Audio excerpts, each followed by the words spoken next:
नमस्कार. Cook with Sonali मराठीमध्ये तुम्हा सर्वांचे खूप खूप मनापासून स्वागत. तर आज आपण पांढरे शुभ्र साबुदाणा पापड पाहणार आहोत. तुम्ही इथे हे साबुदाणा पाहू शकता. अगदी खुसखुशीत तयार झालेले आहेत पापड. याच्यामध्ये सोडा किंवा पापडकार काहीही वापरलेले नाही. तुम्ही इथे पापडावरती पाहू शकता साबुदाणा अगदी आहे तसा फुलला गेलेला आहे आणि याची इथे साईजही तुम्ही पाहू शकताय. तर अशा छान छान रेसिपीसाठी अजून चॅनलला तुम्ही सबस्क्राईब केलं नसेल तर चॅनलला सबस्क्राईब करा आणि बेल आयकॉनचे बटन दाबा, म्हणजे अशा छान छान रेसिपींचे नोटिफिकेशन तुम्हाला मिळत जाईल. चला वेळ न वाया घालवता रेसिपीला सुरुवात करूया. एका कुकरमध्ये 1 वाटी साबुदाणा घेतलेला आहे. साबुदाणा व्यवस्थित निवडून घ्यायचा आणि त्यानंतर स्वच्छ 2 ते 3 पाण्याने धुवून घ्यायचा आहे.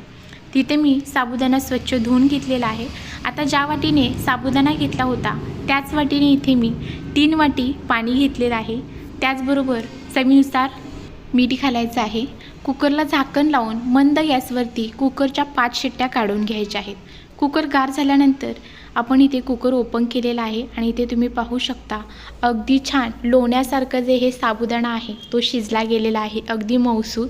तर या पद्धतीने शिजल्यानंतर थोडा वेळ आपल्याला व्यवस्थित असं हे मिश्रण मिक्स करून घ्यायचं आहे, जेणेकरून ते छान असं एकजीव होईल. आणि पापड घालण्यासाठी इथे तुम्ही पाहू शकता ह्याच टेक्स्चरचं मिश्रण आपल्याला हवं होतं ते अगदी तयार झालेलं आहे. आता आपण याचे पापड घालून घेऊया. तर पापड घालण्यासाठी टेबलवरती इथे एक मी प्लास्टिक घालून घेतलेलं आहे आणि त्या प्लास्टिकवरती आपण आता हे पापड घालून घेणार आहोत.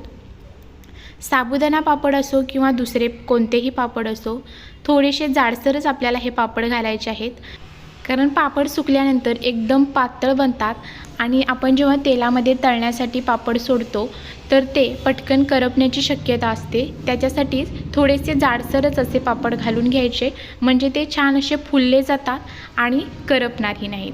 तर पापड सर्व घालून घेतले. आता आपल्याला 1 दिवस हे फॅनखाली सुकवून घ्यायचे आहेत आणि 2 दिवस कडकडीत उन्हामध्ये मी ते हे पापड सुकवून घेणार आहे. एका बाजूने सुकल्यानंतर परतून दुसऱ्या बाजूने वाळवून घ्यायचे आहेत.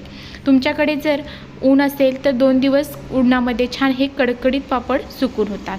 तर इथे तुम्ही पाहू शकता अगदी काचेसारखे हे पापड पारदर्शी बनले गेलेले आहेत आणि अगदी छान असे सुकलेले आहेत. पांढरे शुभ्र पापड इथे तयार झालेले आहे. तर जितके हे उन्हामध्ये जास्त वेळ आपण सुकवून घेऊ तितके ते वर्ष, 1.5 वर्ष, 2 वर्ष हे पापड टिकले जातात.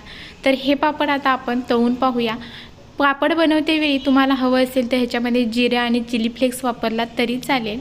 तर आता इथे तळण्यासाठी तेल गरम करून घेतलं आहे आणि थोडंसं पापड हा फ्रेश करायचा आहे, जेणेकरून आपण जो साबुदाणा त्याच्यामध्ये घातलेला आहे तो अगदी हवा तसा तो छान असा फुलला जातो.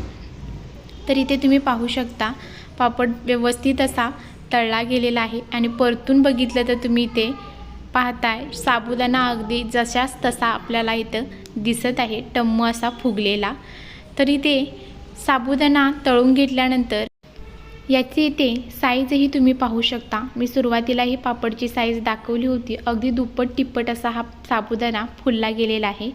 तर त्याच्यातील काही पापड मी इथे तळून घेतलेत आणि तळून घेतल्यानंतर तुम्ही इथे सर्व पापड पाहताय अगदी छान असे खुसखुशीत तयार झालेले आहेत.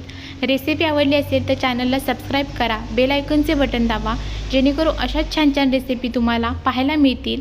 आणि जास्तीत जास्त लोकांपर्यंत व्हिडिओ शेअर करा आणि तुम्ही एकदा हे पापड नक्की ट्राय करा, तुम्हालाही नक्की आवडतील. धन्यवाद.